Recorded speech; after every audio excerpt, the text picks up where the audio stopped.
Bienvenidos a todos los que se están conectando de diferentes partes de México y de Latinoamérica.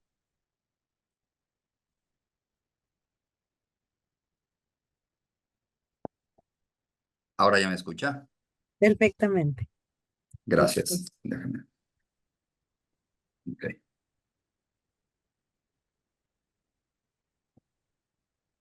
Si quiere, damos unos minutos nada más porque veo que nada más tenemos a 4 personas conectadas.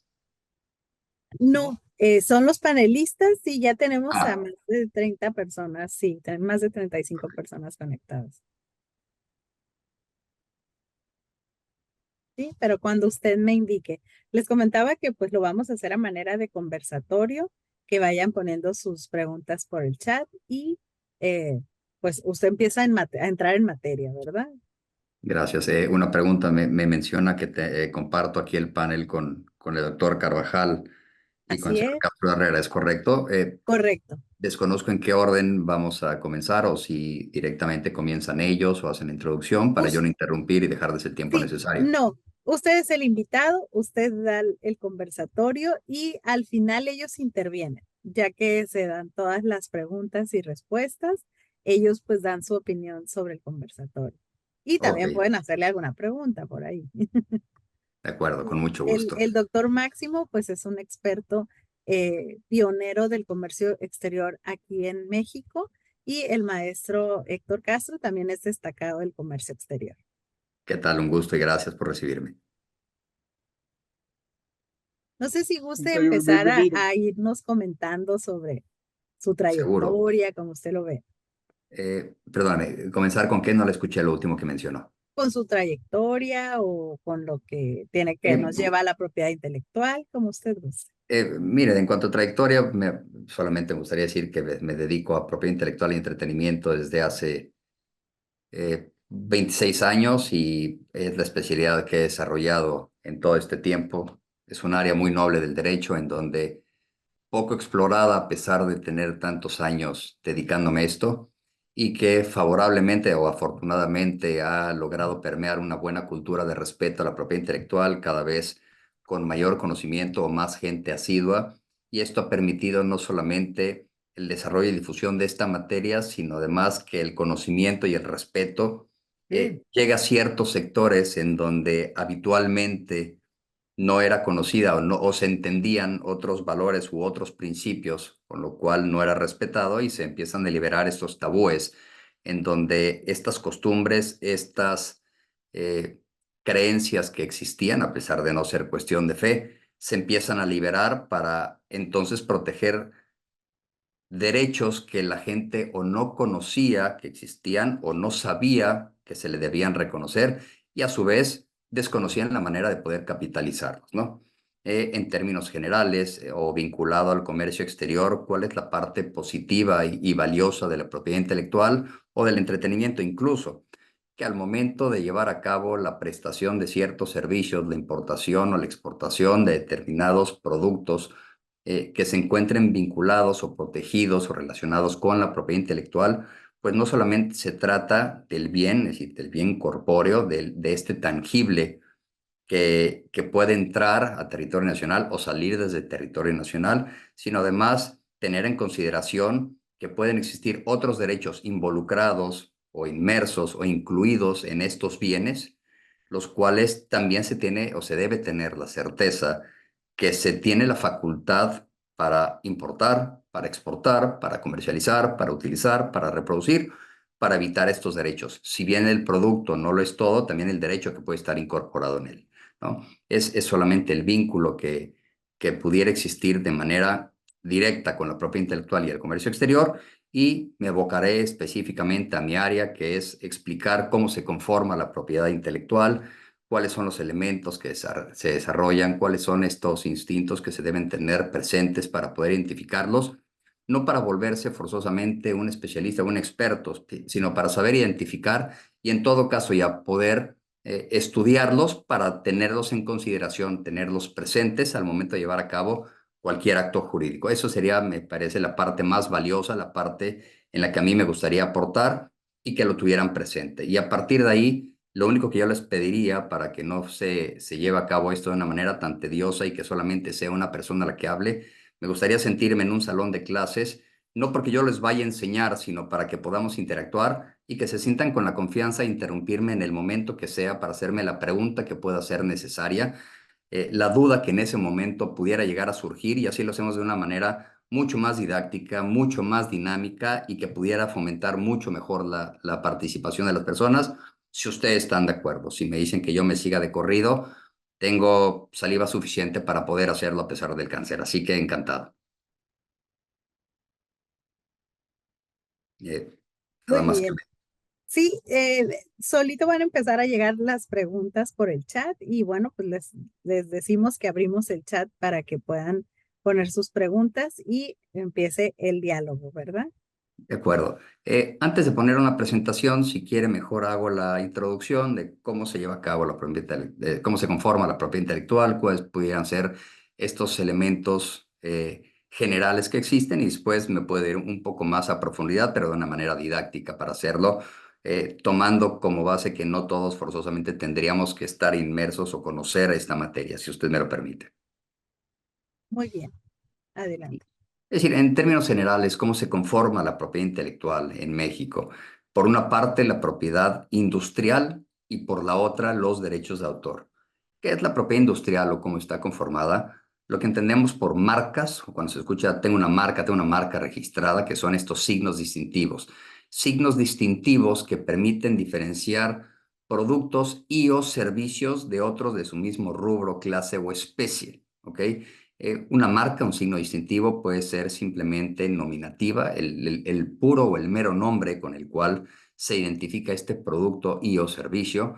Una marca innominada, es decir, solamente el diseño o el logotipo, como comúnmente se pudiera entender, igual para distinguir productos y o servicios.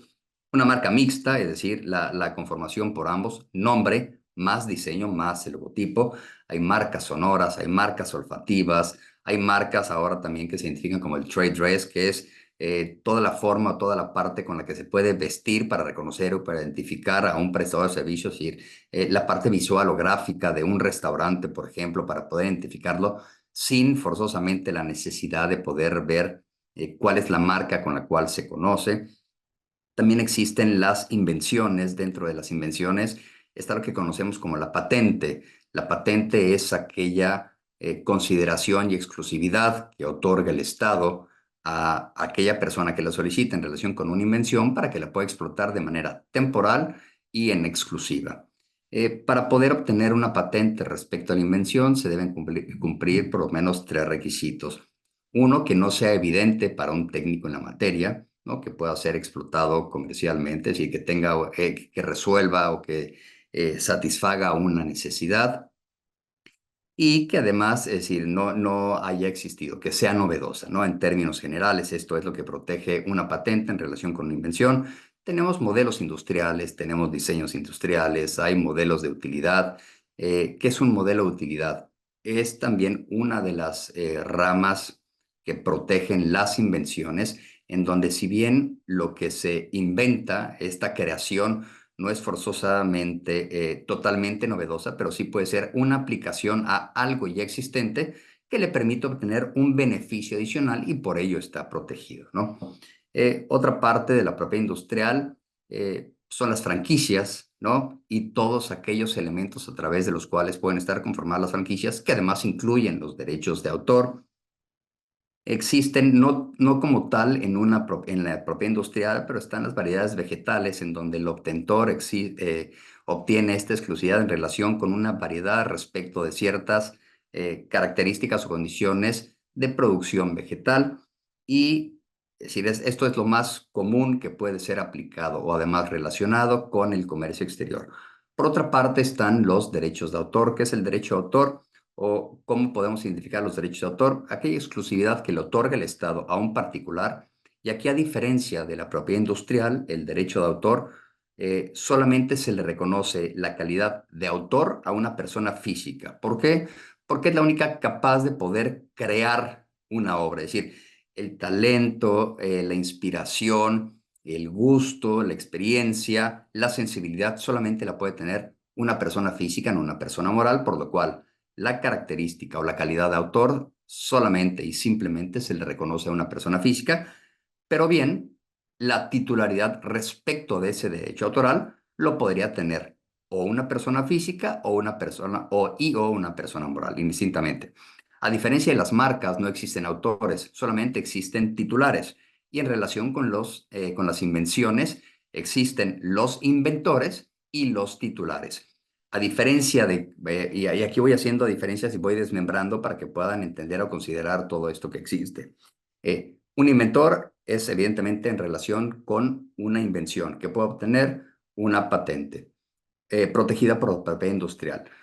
Un autor es en relación con una obra. En ambos casos deben ser personas físicas. En ambos casos el titular puede ser una persona moral. En el caso de la invención, no hay ningún vínculo emocional, si le pudiéramos llamar de esta manera, que deba guardarse siempre en cuanto al reconocimiento de quién inventó en relación con la patente.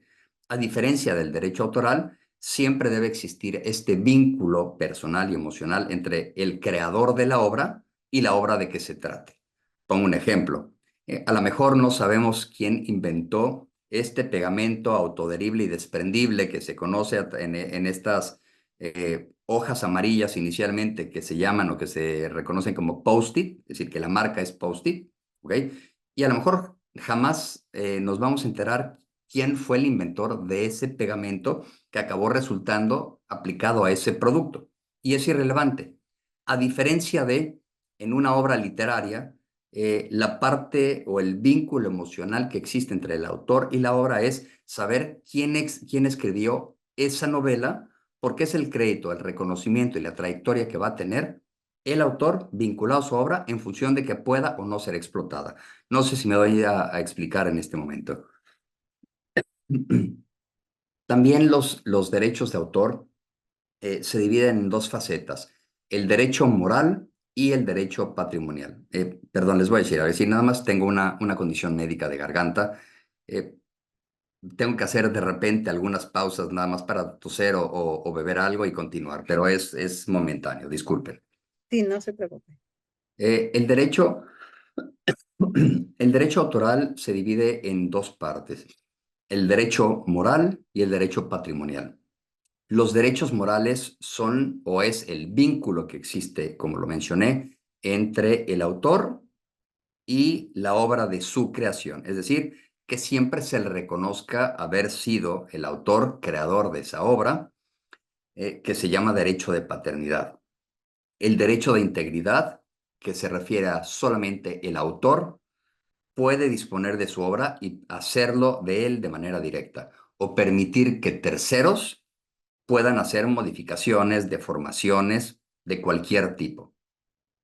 Tiene el derecho de retracto, es decir, una vez que su obra haya sido puesta a disposición, haya sido publicada, se haya dado a conocer, se encuentre en el comercio, puede solicitar que se retiren todos los ejemplares o elementos en donde se encuentre incorporada su obra. Claro, va a tener que responder de los daños y perjuicios que se puedan ocasionar por eso, pero tiene el derecho de solicitarlo. Y a su vez, como parte del derecho de retracto o el derecho de posición, tiene el derecho a oponerse a que se le atribuyan obras que no sean de su creación. Es decir, él puede decidir dar a conocer una obra de manera anónima, sin que se le atribuya el crédito autoral porque así lo desea, o bien, si alguien se atribuye, por la razón que sea, una obra de su creación, oponerse a que se le reconozca a ese tercero ese crédito. Esos son los derechos morales. Dentro de los derechos morales, además, hay ciertas características. Son inalienables, es decir, no están dentro del comercio. Yo no puedo venderle a alguien mi derecho de paternidad, no le puedo pedir que me pague para que ahora él se convierta en el autor de la obra. Eh, Son imprescriptibles, ni se adquieren o se pierden por el transcurso del tiempo. No porque yo no me ostente como autor de la obra que soy creador, significa que voy a perder ese derecho, o bien, no porque yo me ostente como autor de una obra que no lo soy, lo adquiriré, ¿no? Es más o menos lo que protege el derecho moral. Y por otra parte, los derechos patrimoniales, que se refiere a la facultad que va a tener el autor y o titular de la obra para decidir y disponer la manera en la que pueda ser explotada o comercializada la obra. En términos generales, este es un principio del derecho autoral, este es un principio de la propiedad industrial. Si ahora me regreso a la propiedad industrial, los derechos que reconoce tienen vigencias cada uno de manera diferente. Los signos distintivos, las marcas, tienen una vigencia de 10 años y pueden ser prorrogables por el mismo, es decir, por el mismo término y las veces que sea necesario, si y siempre y cuando se acredite el uso continuo. Es decir, si yo acredito que utilizo mi marca continuamente durante el periodo de 10 años, porque además, de acuerdo con la nueva legislación, bueno, nueva hace 3 años que fue modificada, logro acreditar que efectivamente utilizo mi marca y ese trámite para acreditarlo es cada 3 años, entonces tengo el derecho a que pueda ser renovada mi marca. De lo contrario, podrían demandarme una caducidad de marca por falta de uso. ¿Ok? Las patentes, las invenciones, o dependiendo de la modalidad de cada una de las invenciones, en específico la patente, tiene una vigencia de 20 años. Estos 20 años transcurren a partir de la solicitud, de la presentación de la solicitud de la patente y no son renovables. Es decir, una vez que transcurren los 20 años a partir de la solicitud de la patente y que es otorgada, transcurrido este término, cae en dominio público, que es lo que significa que cualquiera podría llegar a utilizar el elemento de exclusividad que otorgó el Estado protegido por la patente, ya sin necesidad, evidentemente, de mencionar el crédito, porque no lo hay, nunca existe esa obligación, de solicitar cualquier clase de autorización y además sin llevar a cabo el pago de ninguna clase. Un ejemplo de esto, si pudiera ser tan común como ir por la calle y voltear a ver una farmacia, es absolutamente habitual que puede decir, se venden medicinas de patente, o cuando surge toda esta tendencia de nuevas farmacias franquiciadas o franquiciables a nivel masivo, en donde decía, se venden similares o medicinas genéricas. ¿Qué significa? Por una parte, el genérico se refiere a la sustancia activa. La sustancia activa en relación con una medicina que estuvo amparada por una patente, que la patente transcurrió su término de protección de exclusividad, cae en dominio público y entonces ese elemento ya se puede utilizar para producir o para fabricar exactamente el mismo medicamento amparado por una marca diferente sin necesidad de pedir autorización. Ustedes pueden llegar a comprar una medicina que sea para un antibiótico. ¿Cuál les puede llamar así? Bactrim, que es algo muy común, o Motrin. La marca se mantiene vigente. El laboratorio sigue siendo titular de los derechos marcarios. Se lo sigue aplicando exactamente al mismo medicamento. Sin embargo, la sustancia activa de ese medicamento que se encontraba patentado ya ha caído en dominio público, por lo cual cualquier otro laboratorio, independientemente de cuál sea, de los conocidos o no conocidos, puede utilizar exactamente esa sustancia activa para fabricar exactamente ese mismo producto, que es un medicamento para exactamente los mismos fines, y comercializarlo sin pedir ninguna clase de autorización, pero amparado por una marca distinta. Es decir, se tienen los mismos beneficios de protección de la propiedad industrial a través de que ya se encuentra disponible para el público en general el vencimiento de una patente, pero sigue o se mantiene la recepción de una marca, con lo cual se puede utilizar. ¿Por qué pongo este ejemplo y además vinculado a un tema de comercio exterior? Porque es común que se lleve a cabo en muchas ocasiones la importación de medicamentos. Y dentro de esa importación de medicamentos se puede separar en dos partes. Uno, que sea medicamento original, pero simplemente, es decir, que provenga efectivamente del laboratorio que es titular de una marca. Sin embargo, la patente todavía no se encuentra en el dominio público y se estarían violando derechos de propiedad industrial. Existe también medicamento falsificado que puede llegar a importarse, con lo cual se violan derechos marcarios y de patente, o bien se puede traer un medicamento con una marca que efectivamente le corresponda a ese tercero importador. Sin embargo, la patente que ampara ese producto, que es un medicamento por una marca válida, puede no estar en dominio público. Entonces, estos son por lo menos ejemplos comunes, habituales, que pueden estar vinculados al comercio exterior relacionado, en este caso por invenciones o por signos distintivos, y que vale la pena tener presentes para poder identificar. ¿Qué otros ejemplos pueden haber y además vinculados con propiedad industrial o con derechos de autor? Ustedes pueden importar juguetes y el juguete podrá o no estar involucrado a lo mejor con una patente, independientemente de la propia tecnología que pudiera tener. Pero sí puede ser a lo mejor un superhéroe, que es un personaje, está protegido por el derecho de autor, pero además el nombre de ese personaje es una marca registrada, entonces está protegido por la propiedad industrial. Y además habría que ver que efectivamente proviniera la fabricación de un fabricante, es decir, que la producción de ese juguete provenga de un fabricante que tenga la licencia correspondiente para poder hacerlo y además importar. Todos estos elementos, por comunes que pueda ser y que ya sea tan mecánica la operación que se lleva a cabo, vale la pena siempre tenerlos presentes y considerarlos para poder identificar por qué está involucrado, por qué puede estar involucrada la propiedad intelectual, derechos de autor o propiedad industrial con el comercio exterior. No sé si voy bien hasta ahorita y a lo mejor hay alguna pregunta que podamos ir desahogando antes de pasar a lo que viene. Sí, ya tenemos dos preguntas. La Por favor, y primera, encantado de sí, responderlas. la primera dice, ¿ha manejado temas de informática en código libre o código abierto en el ámbito de propiedad intelectual? Sí, los programas de cómputo están protegidos en México por el derecho de autor y lo que protege el programa de cómputo, el software, en realidad es el código fuente. Y el código fuente es la parte que se restringe, que se protege y de la cual se da la exclusividad para poder otorgarle a ese autor o a esos autores la facultad de poder explotarlo. El derecho de autor, a diferencia del copyright, es decir, el derecho de autor proviene de la tradición continental europea, el copyright es anglosajona. En México tenemos la tendencia y la tradición del derecho de autor, en Estados Unidos tenemos la tendencia y la tradición sajona, que es el copyright. El copyright no le interesan los derechos morales, en el copyright lo que le interesa es el derecho patrimonial y la facultad o la calidad o la condición para poder explotar esa obra. En el derecho de autor, en la tradición europea, se respetan y se protegen los derechos morales, en donde siempre se debe reconocer este derecho de paternidad y el derecho de paternidad a favor del autor, de la persona física.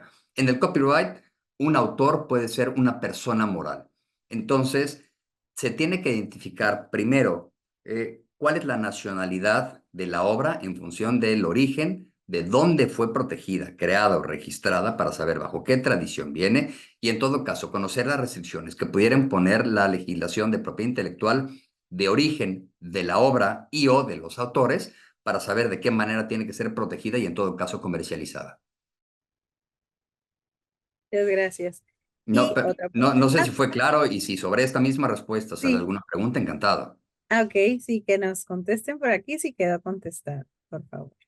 La siguiente pregunta dice, ¿puedo publicar un trabajo de código libre si empleo información pública como listados del SAT? ¿Tendría algún problema con la autoridad por emplear su información pública? A ver, aquí vamos diferenciando porque si bien no es propiamente propiedad intelectual, eh, los datos personales, sí las bases de datos en muchas ocasiones se encuentran conformadas por datos personales. Entonces tenemos que identificar de dos maneras. Uno, una de las ramas que protege la propiedad intelectual a través de los derechos de autor son las bases de datos. ¿Ok?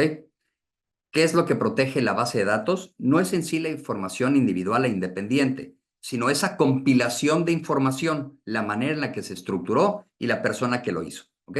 Aunque lo que contenga en sí la base de datos pueda no ser una obra como tal, una obra en sí y no sea protegible. Les doy el ejemplo. Lo que antes se conocía a lo mejor como la sección amarilla o el directorio telefónico. No está protegido el nombre ni el teléfono de la persona, o no está protegido el nombre del negocio, el teléfono del negocio, el sitio web del negocio, ni el domicilio del negocio. Pero si yo me doy a la tarea de estructurar alfabéticamente o por zona geográfica o por giro, como lo quieran ver, o todas las alternativas, conjuntas o separadamente, en donde en esa compilación, en esa base de datos, yo recabo toda esta información para independientemente la manera en la que pueda ser aprovechada comercialmente, porque el derecho de autor protege la obra independientemente del fin o del mérito. Protege la obra, punto. ¿Ok? Y el registro, en todo caso, de una obra protegida por el derecho de autor es declarativo, es decir, es una protesta de buena fe en donde una persona o varias personas en una fecha determinada dicen haber creado una obra con ciertas características y listo. Es decir, es una constancia de buena fe. A partir o a diferencia de la propiedad industrial, es un derecho no declarativo, sino constitutivo. Y es a partir y desde entonces que se encuentra registrada o patentada la propiedad industrial que se cuenta con esa exclusividad. ¿Ok?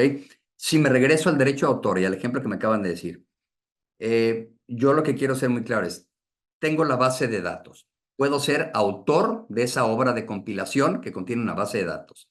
Si la información que contiene esa base de datos es a través de acceso al público, significa que no existió restricción para hacerlo. Es decir, pueden no haber datos personales, sino puede ser información general. Habría que determinar qué tipo de base de acceso público, porque no forzosamente porque provenga del gobierno significa que pueda ser explotada o que sea correcto, ¿no? Habría que diferenciar eso. Por una parte, tener la base de datos, la protección autoral y si es exclusividad. ¿Yo puedo disponer de ellas? No, a partir de que existe la ley de protección de datos personales, se establece que ya no se pueden comercializar con los datos de personas, es decir, y se refiere específicamente a personas físicas. Si usted me menciona en relación, una base de datos en relación con el SAT, en todo caso habría que diferenciar si se refiere a las personas físicas o a las personas morales. De las personas físicas, los datos personales y además que pudieran ser sensibles no pudieran comercializarse a partir de que formen, a pesar de que formen parte de la base de datos. Las personas morales, el tratamiento es distinto. ¿Ok? Entonces, ¿la puedo utilizar? Sí. ¿Para fines personales? Sí. Dependiendo de cuáles son esos fines personales, ¿pudiera tener alguna repercusión en relación con la ley de protección de datos personales en posiciones particulares? También. Bastante. Bueno, pues nos dice por aquí Ana Carolina, buenas tardes. En su opinión, ¿cuál es la naturaleza jurídica de la propiedad intelectual? Y también sí le puede decir cuál es la vigencia del secreto industrial. Bueno, a ver, un secreto industrial se va a mantener vigente en tanto se mantenga como tal, como secreto. Los secretos industriales no se inscriben y se registran porque entonces formarían parte de un registro que es público, con lo cual perdería la característica o la condición de secreto. El secreto industrial se mantiene y se resguarda de esa manera, confidencial. ¿Cuál es la dinámica especial o por excelencia para protegerlo? Con convenios de confidencialidad, estableciendo las medidas de restricción al número de personas que pudieran tener acceso a ello, haciéndolas sabedoras que es información sensible, comercial, y que no pueden disponer de ellas por ser confidencial, so pena de las sanciones que pudieran ocasionar por los daños y perjuicios irreparables. Porque en mi criterio, y ahorita les puedo dar otro ejemplo, es decir, es una opinión personal, pero que no se dispara mucho de la general. Si llegara a existir la violación o la divulgación de un secreto industrial, aun y a pesar de iniciar una acción por daños y perjuicios, acreditarla y ganarla, no existe reparación del daño. En todo caso, posiblemente lo que puede existir es una compensación, pero la reparación ya no, porque una vez divulgado ya no puede volver a ser confidencial. Entonces, esa es la parte más sensible. Por eso los secretos industriales no tienen vigencia, porque a su vez no hay un trámite como tal oficial para protegerlo, más allá de las propias medidas que se implementen para tenerlo de esa manera. Un ejemplo que puede ser tan habitual como una plática de café en fin de semana, la fórmula de la Coca-Cola. Eh, Se dice, porque es tan buen secreto industrial, acaba siendo todo secreto a voces, que solamente la conocen 5 personas y que esas personas conocen de principio a fin cómo está conformada la fórmula de la Coca-Cola, pero no solamente la fórmula como los elementos, sino el momento en el que se mezclan, cómo se mezclan, las cantidades en las que se mezclan, las temperaturas en las que se mezclan, los lugares y las zonas geográficas y las condiciones en las que se mezclan, la manera en la que va a ser embotellada, la forma en la que va a ser distribuida. ¿Para qué? Para que cada una de las presentaciones de las Coca-Colas sepa diferente, pero a su vez sepa Coca-Cola, pero a su vez sepa exactamente igual cada una de las presentaciones, independientemente del lugar en donde vaya o pueda ser consumida, ¿no? Es decir, eso es un ejemplo general. Y se dice que de estas 5 personas, pues nunca pueden estar reunidas en el mismo lugar ni viajar juntas, a manera de, si llegara a suceder cualquier cosa que pudiera provocar que las 5 murieran, pues no se pierda la fórmula, sino se continúe con ella. Es decir, pero esto es un secreto a voces, o un secreto a voces, o es una leyenda urbana. ¿Por qué? Porque está también resguardada, que por eso no se conoce. Pues muy parecido a eso, la siguiente pregunta que nos dicen, ¿se puede patentar un producto donde se puedan ocultar algunos elementos base de tal manera que lo patentado, si es compartido interna o externamente, no pueda reproducirse o reinventarlo, como la receta secreta, ponen de ejemplo? Ok, la receta secreta, es decir, si el típico ejemplo es de receta secreta es igual que la fórmula de la Coca-Cola. Si es secreta, no se registra. Si se registra, se convierte en pública, se divulga, entonces deja de ser secreta. Se mantiene exactamente igual, de esa manera. Es decir, dependiendo de las propias medidas que se implemente para mantenerla resguardada, es la propia forma en la que se va a conservar de esa misma manera. ¿Ok? La otra parte nos decían, ¿se puede patentar algo para que nunca se vaya a conocer para tener? No, no, no. Una vez que se patenta, en una solicitud de patente existe un apartado que se llama reivindicaciones. Las reivindicaciones hacen referencia específicamente a cuál es esta parte novedosa, inventiva, que no existe, que va a satisfacer una necesidad y que no es evidente para un técnico, para un perito en la materia, con lo cual se considera que se debe otorgar esta patente. ¿Ok? Esas reivindicaciones son lo que marca la diferencia para poder obtener esta exclusividad. Y es por ello que a partir de la solicitud, a diferencia de, por ejemplo, la marca no se pone marca registrada en trámite, no, no. La marca se encuentra o no registrada, ¿ok? Y es a partir de que se encuentra registrada que se puede poner frente a terceros. En la patente, a diferencia de la marca, es muy común, y regreso al ejemplo de las medicinas, que puede llegar a ser lo más común porque es un producto que comúnmente adquirimos. Puede venir la leyenda, puede estar indicada la leyenda de patente en trámite. Significa que ya fue solicitado el trámite y no forzosamente se encuentra concedido. ¿Ok? Pero la vigencia, una vez que transcurren, en el caso de las patentes, los 20 años caen en dominio público y entonces cualquiera la va a poder utilizar. ¿Por qué? Porque lo que se considera es que transcurridos esos 20 años de explotación, es que ya debería verse beneficiada la colectividad respecto de ello. Voy a poner 2 ejemplos. Bueno, a ver, ¿cuántas pastillas o cuántos medicamentos pueden existir para exactamente lo mismo? Para quitar el dolor de cabeza. Pudiera ser paracetamol, pudiera ser aspirina, pudiera ser ibuprofeno, ¿ok?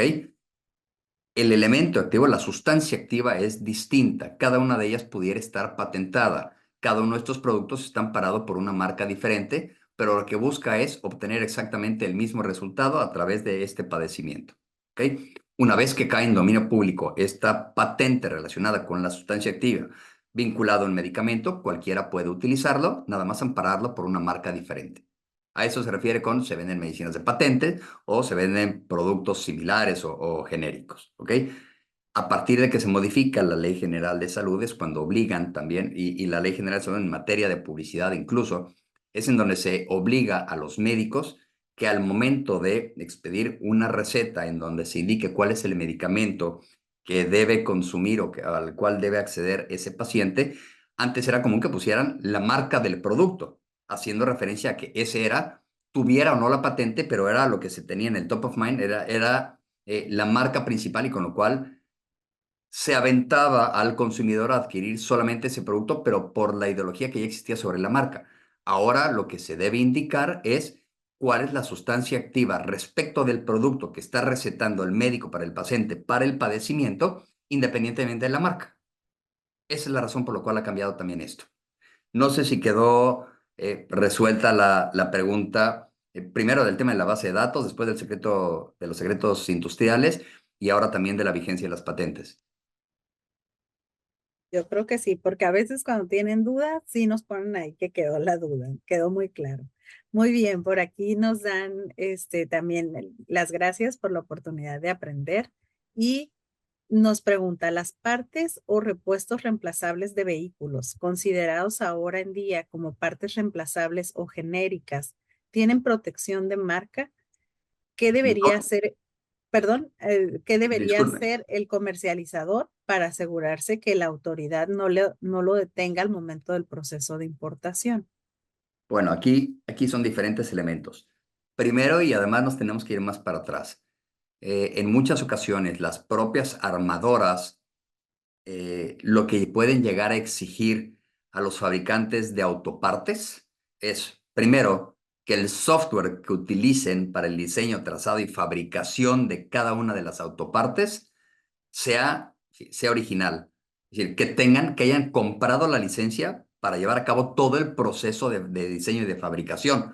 Porque en muchas ocasiones, claro, puede llegar a ser muy caro. Entonces lo que hacen es utilizan un software por el cual fue duplicado, fue reproducido, fue craqueado, no tienen la licencia y fabrican la autoparte, siendo un fabricante autorizado o un distribuidor autorizado. Entonces, en muchos casos, porque además represento a desarrolladores de software y armadoras, exigen primero que acrediten que tienen la licencia del software específicamente que se necesita y se tiene que utilizar para llevar a cabo esta actividad. Uno. Y dos, tratándose de autopartes, en muchas ocasiones, por el diseño, el trazado y el aspecto del automóvil, pueden estar protegidas en ciertos casos por alguna rama de la propiedad industrial dentro de las invenciones, sea un modelo de utilidad, sea o un diseño industrial, si se trata simplemente de la parte estética, entonces tendrían que tener la autorización específicamente para esa autoparte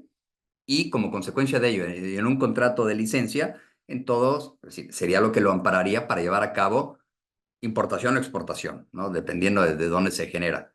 Y por otra parte, si en ese producto, si en ese bien que es una autoparte, además va fijada la marca del vehículo, considerando a lo mejor, no se puede hacer la parte trasera en donde se encuentran los faros, que por lo general ahí va indicada ya en muchas ocasiones la propia marca del vehículo, entonces también se tiene que tener la autorización o la licencia de uso de marca para ser aplicada a una autoparte con fines de exportación o de importación.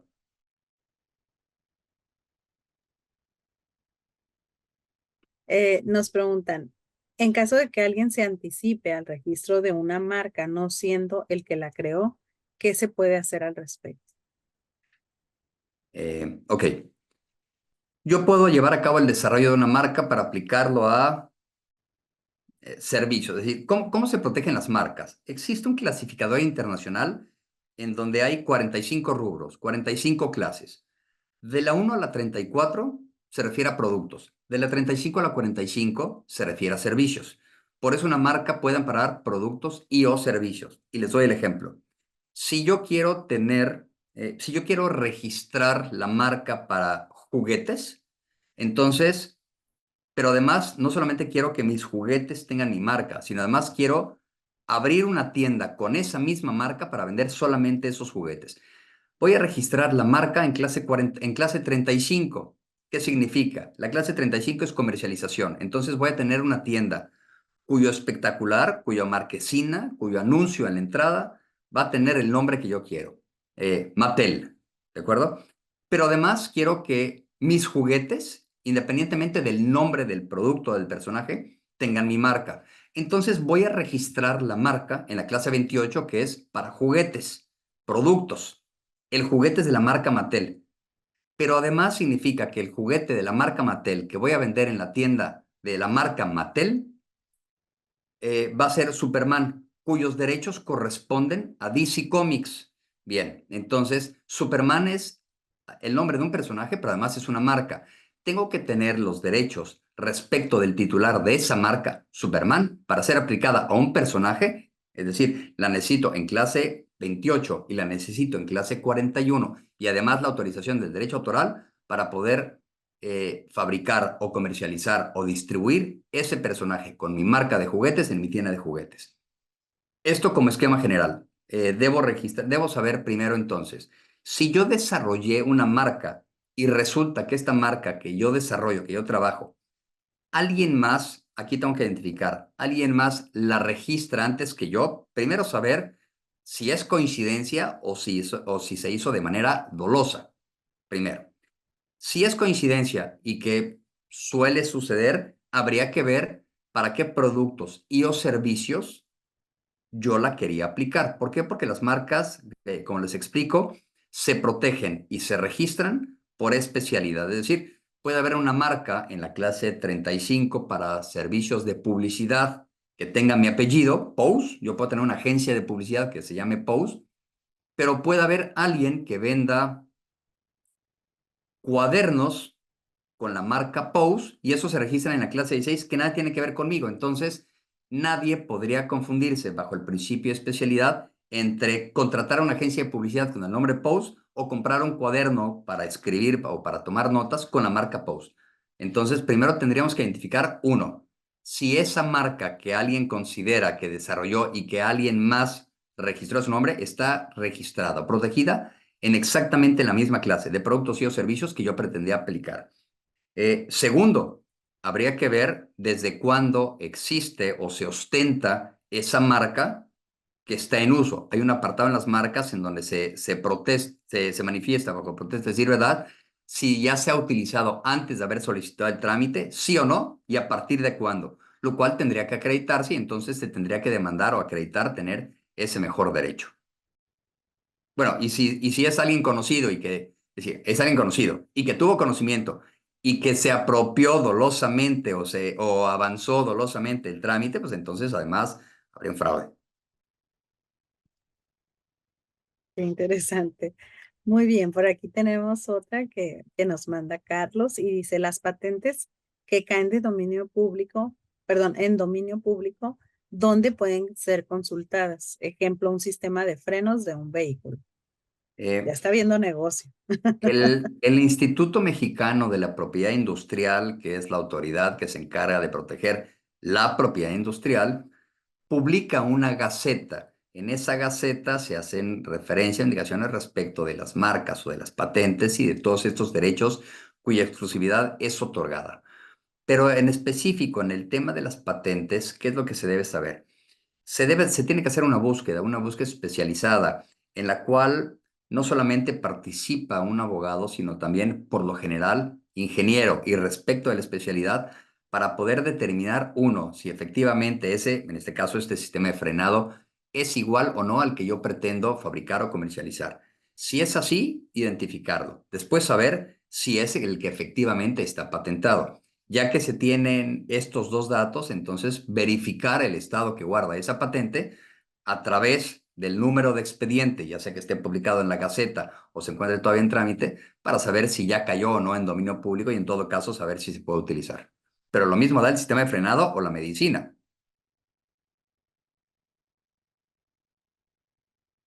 Muy bien. Por acá nos preguntan que si pudiera explicar qué es el protocolo de Madrid, qué beneficios se tiene al tener registrada esa marca en un país miembro al protocolo. El Protocolo de Madrid fue el tratado internacional a través del cual le daban el beneficio a todas las personas o a todos los países que formaban parte del mismo en lugar de ir pasando de país en país para solicitar el registro de su marca, se pudiera hacer desde el país de origen, señalando cuáles son los otros países en los cuales se pretende también tener el registro y la exclusividad de esa marca. Es decir, es un tratado a través del cual le pretenden facilitar al particular el registro de su marca en los diferentes países que forman parte de este tratado.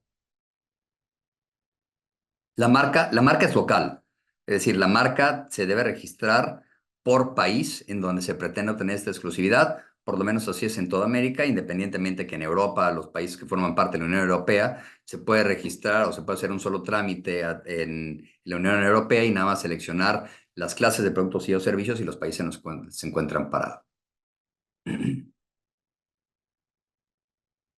Muy bien. Nos comentan también que en el caso de comercio exterior se tiene la obligación de asentar la información respecto al registro marcario, indicando Correcto. si es mixta y si se tiene titularidad o autorización para el uso de la marca, y que esta obligación es para cierto tipo de mercancías de acuerdo a su clasificación arancelaria. La pregunta es que al documentar esta información en el pedimento es basado de información que nos proporciona el importador. El agente aduanal puede ser responsable por información falsa que le ha sido proporcionada. ¿Cómo podríamos blindar esa información? Se tiene que realizar una búsqueda, es decir, blindar para tener la certeza que efectivamente al país destino a donde va a llegar este producto, se realiza una búsqueda de antecedentes registrales, en el caso de México, en el Instituto Mexicano de la Propiedad Industrial, para saber cuáles son todos los datos respecto del expediente y el estado que guarda esa marca, sea registrada, se encuentra en trámite, qué productos y o qué servicios. Muy bien, no tengo el nombre, pero me imagino que fue quien abrió estas preguntas y respuestas sobre el tema de software y nos pregunta otra vez si en el caso de desarrollar un software, ¿cuál sería el tema más importante a cuidar? Algo que es recurrente o que es sensible. Ok, primero saber cuántas personas van a participar en el desarrollo del software. Cada una de estas personas debe tener un contrato. ¿Por qué? Porque en derechos de autor forzosamente debe existir un contrato en donde exista una cláusula específica respecto de la transmisión de los derechos patrimoniales respecto del programa de cómputo. Lo que no consta por escrito es nulo de pleno derecho autoralmente hablando. Entonces, primero debe existir, eh, si alguien comisiona la creación de ese programa de cómputo, debe tener un contrato con cada uno de sus programadores, desarrolladores, en donde le cedan el 100% de los derechos patrimoniales de autor. En ese contrato, además, se debe especificar cuál es la participación que va a tener cada uno y el porcentaje en relación con la creación sobre el 100%. ¿Por qué? Porque para fines de registro se debe indicar quién o quiénes fueron los autores, en qué porcentaje de autoría y además se va a determinar quién va a tener el porcentaje de titularidad, que sería la persona que lo comisiona. Esto por lo menos serían los elementos más importantes. Tener el contrato, tener la información general del autor, tener el reconocimiento del porcentaje de participación respecto al 100% del software en relación con el código fuente. Y una vez que se tienen los contratos, entonces registrar el programa de cómputo para dejar asentada una fecha de existencia, una protesta de buena fe, tener el certificado y ponerlo frente a terceros en caso que llegue a haber un uso no autorizado. Muy bien, y bueno, con esta pregunta vamos a cerrar para dar paso a los panelistas. La última dice, ¿cómo influyen las marcas en el prestigio comercial del valor aduanero? Muchas gracias. Mire, estrictamente en el prestigio comercial del valor aduanero, se lo puedo decir en cuanto a un agente aduanal o se lo puedo decir en relación con un artista o con un producto o con un despacho de abogados. Eh, Ustedes saben que el prestigio, el honor, la reputación, nadie nos la regala y nadie nos la quita. Uno se la gana o uno la pierde. Pero el posicionamiento que se puede llegar a tener y además protegerlo a través de un activo intangible que es una marca, me parece indispensable. ¿Por qué? Eh, Hablemos Déjenme poner mi apellido como ejemplo, que es lo que me viene a la mente. Si yo registro el apellido Pous en la clase 45 para servicios jurídicos como una marca, significa que si yo quisiera abrir después un despacho en cualquier otro país que no fuera México, yo puedo tener una oficina de representación en donde le licencie a alguien que nada tenga que ver con mi apellido para abrir un despacho con ese nombre. ¿Por qué? Porque supuestamente a lo mejor ya existe una trayectoria o pudiera existir un prestigio o un reconocimiento, con lo cual el vínculo que se genera en relación al nombre y al consumidor puede ser el mayor activo que exista para generar el negocio, ¿no? Entonces, lo mismo puede ser el apellido de una persona o cualquier otro nombre. Pueden decir, el consumidor puede no saber si efectivamente el servicio va a ser bueno o malo o no, pero la referencia que pueda tener en relación con una marca ya posicionada es el mejor vínculo comercial que pueden tener para engancharlo. por lo menos de origen. No es garantía, pero sí es comercial o mercadológicamente hablando la mejor manera de hacerlo. Muy bien, nos siguen llegando Perdón, preguntas. quiero hacer nada Perdón, más un comentario sí, adicional porque no lo adelante. mencioné. La vigencia del derecho autoral, a diferencia de todo lo que se refiere a la propiedad industrial, es de 100 años a partir de la muerte del autor. ¿Qué significa? Que una vez que muere el autor creador de la obra, a partir del 1 de enero del siguiente año en el que murió, deben transcurrir 100 años para que la obra caiga en dominio público. Si fue una obra hecha en coautoría, es decir, más de un autor, los 100 años corren a partir de la muerte del último de los coautores a partir del 1 de enero del siguiente año.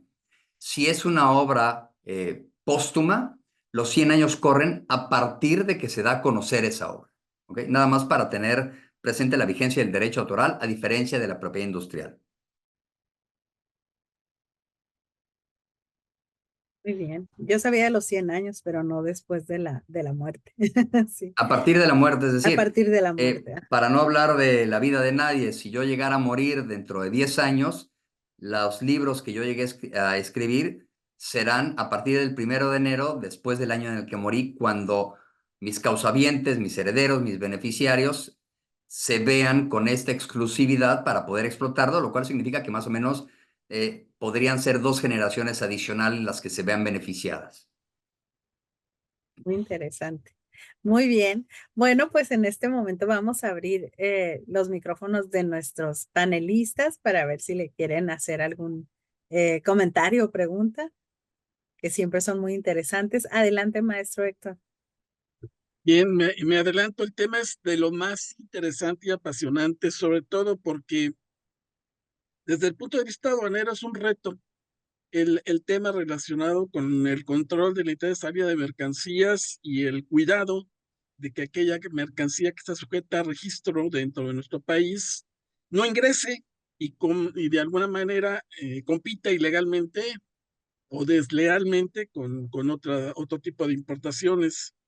Creo que ese tema, nosotros si lo cuantificamos, estamos hablando de a lo mejor el tercer o cuarto delito o ilícito aduanero, el tema relacionado con la piratería. En este sentido, eh, la autoridad aduanera tiene prácticamente dos mecanismos para poderlo combatir. Uno de ellos es la posibilidad de retener la mercancía al momento de la entrada si se percata de un posible ilícito en materia de propiedad intelectual. Esa es una posibilidad. Pero la otra, y sí me gustaría, si es factible, que nos compartiera su experiencia, es la posibilidad de que se impida la libre circulación de la mercancía eh, por una orden expresa del Instituto Mexicano de la Propiedad Intelectual o en su caso, por una orden de un juez federal. ¿Qué experiencia ha podido tener sobre estos temas en concreto? Mira, Y no sé si paralelamente, por ahí se hizo una pregunta y me parece que no se contestó, el tema relacionado con las importaciones paralelas. ok. Eh, le voy respondiendo y usted me dice si con eso queda satisfecho. Anteriormente, cuando la música se comercializaba en soportes físicos, y aquí hablando de derechos autorales, es decir, dentro de la propiedad, pero derechos autorales, cuando llegaba la mercancía, es muy común, lo sabemos, no es noticia, no es sorpresa, que suelen retener los contenedores a modo de extorsión, aun y a pesar de que no exista la solicitud o que se logre acreditar por parte de quien efectivamente es el titular, de que se trata de o contrabando o piratería, porque existen las dos posibilidades, ¿no? Entonces, suele ser una gran y lamentable herramienta de extorsión para cierto tipo de autoridades. Me regreso al tema de la música cuando se vendía en soportes físicos. Retenían toda la mercancía. No existen operativos de oficio, es decir, ni el Instituto Mexicano de la Propiedad Industrial ni el Instituto Nacional del Derecho de Autor, salvo que exista la propia petición de quien efectivamente acredite tener los derechos, y no lo tendría que hacer a través de ellos, sino lo tendría que hacer a través de la unidad especializada en delitos en materia de propiedad intelectual e industrial, que depende de la Fiscalía General de la República, en donde se da aviso a cierto sector aduanero a través o que se encuentre en los puertos como consecuencia del auxilio de los ministerios públicos para que retengan esos contenedores en los cuales supuestamente existen productos que ostentan ya sea elementos protegidos por la propiedad industrial o por el derecho de autor y que no se cuenta con la autorización. O bien, dentro del propio trámite administrativo, en los documentos que suelen presentarse para que sea mucho más terso este trámite, y se presentan, o bien dentro de los contratos, los títulos o copias de los títulos de las marcas o los certificados o títulos de las patentes, en donde se acredita que efectivamente se tiene autorización o se es un licenciatario autorizado para llevar a cabo esta actividad. La parte cuestionable, además, y aún y a pesar de que el papeleo puede ser correcto, es que cuando se reciben estos documentos o se muestran, tampoco son peritos o técnicos especializados específicamente en esta materia como para que puedan determinar que sí, o que hagan una búsqueda para poder tener la absoluta certeza que lo que se dice o viene en papel efectivamente lo sea dentro del acto jurídico que pretenden llevar a cabo. Correcto. Aquí el punto es, evidentemente estamos en presencia de una situación que puede dar lugar a el abuso de la autoridad, pero por otro lado, la percepción que se tiene de que en la aduana no se actúa bajo el argumento de que pues vemos que entra un sinnúmero de mercancía que evidentemente se trata de una copia de un producto. Y esto, pienso yo, que está relacionado con nuestra interés en demostrar estatus. O sea, yo quiero tener una prenda Dolce Gabbana o una Louis Vuitton o Versace, y la verdad es que me voy ahorita a experiencias en donde encuentras poblaciones que se dedican a la manufactura de prendas de vestir, y cuando llegas a comprar te preguntan, ¿y qué marca quiere que le pongan?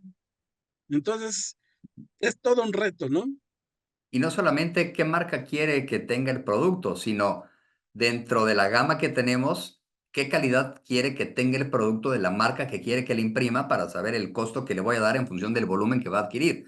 Porque dentro del mismo producto también le ofrecen diferentes calidades, aunque lleguen a ostentar exactamente la misma marca. Y además, dentro de esta gama de calidades, ya no forzosamente hay una mala calidad, sino solamente hay mejores calidades. Y a ese nivel de piratería se ha llegado. Correcto. Estamos hablando de que la piratería para la industria mexicana representa del orden de pérdidas cercanas a más de los 2.000 millones de dólares. Estamos hablando de cifras significativas, de tal manera que es un tema que hay que conocer y cuidar, y que evidentemente es del interés de todas las personas que se dedican a este tema el que se capacite al personal, en su caso de las aduanas, para que sepa reconocer. En su momento hubo un programa de fortalecimiento de la relación industria-aduana, en donde por sectores se participaba capacitando al personal, cigarros, calzado, para que se pudieran identificar algunos rasgos distintivos Claro. de los productos para poderlos identificar al momento de la entrada. Inicialmente, cuando comenzó esto que usted está comentando, se echaba mano de los hologramas. Al día de hoy es tan sencillo, común, barato y fácil hacer un holograma que quedó superada esa tecnología muy rápido. Entonces, a partir de los hologramas, después vinieron otros aditamentos o elementos de los cuales se requería forzosamente cierta tecnología para poder tener la certeza. Pero esto que usted menciona comenzó con los hologramas hasta que quedó superado. Muchísimas gracias. Todo un tema, todo un reto. Muchas ¿Cómo no? gracias. Y es todo un reto y además, si me permite el comentario, que debe comenzar permeando por una cultura de lo que es correcto y lo que no. Es muy difícil, pero debe comenzar por una parte cultural y educativa.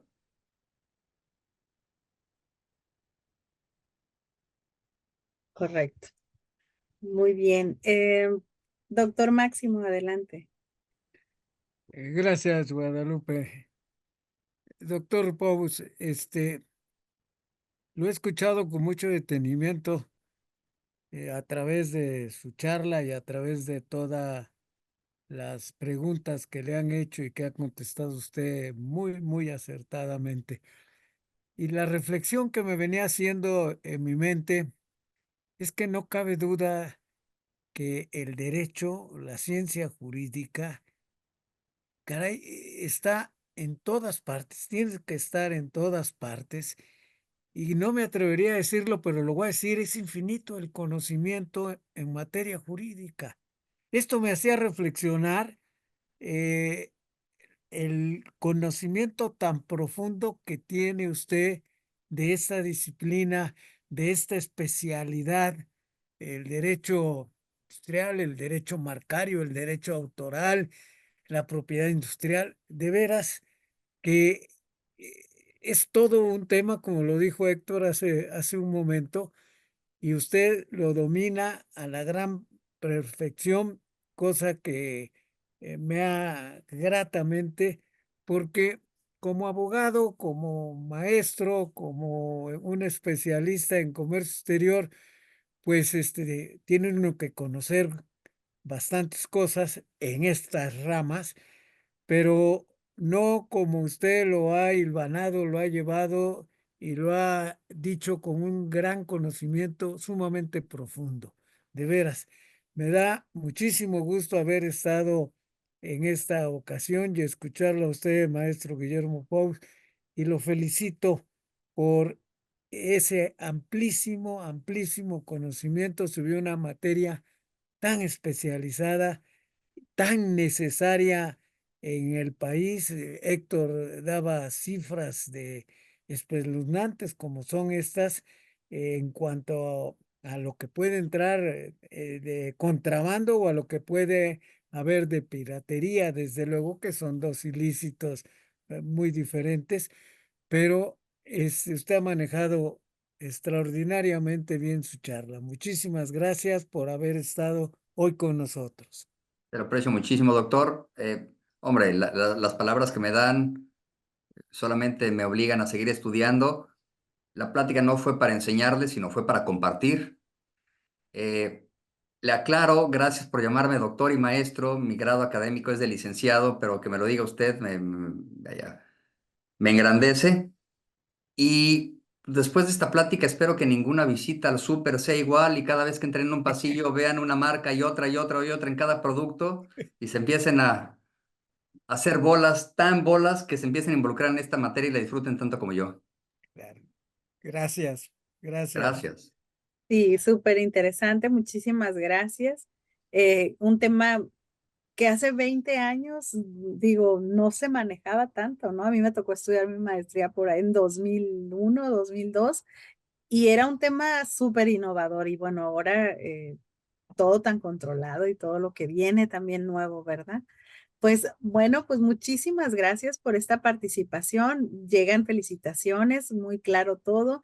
Y bueno, pues le voy a hacer entrega del presente reconocimiento a nombre de TLC Magazine México y hagamos un trueque. Se otorga el presente reconocimiento al licenciado Guillermo Pous por hacer un trueque en la plática virtual con el tema Comercio Exterior y Propiedad Intelectual el día 18 de septiembre de 2024. Lo firma nuestro presidente, el doctor Octavio de la Torre, y nuestra directora, la maestra Daniela Martínez. Muchísimas gracias por habernos acompañado. Es un honor, sabemos del renombre que tiene. Muchísimas gracias. Gracias a todos los que se unieron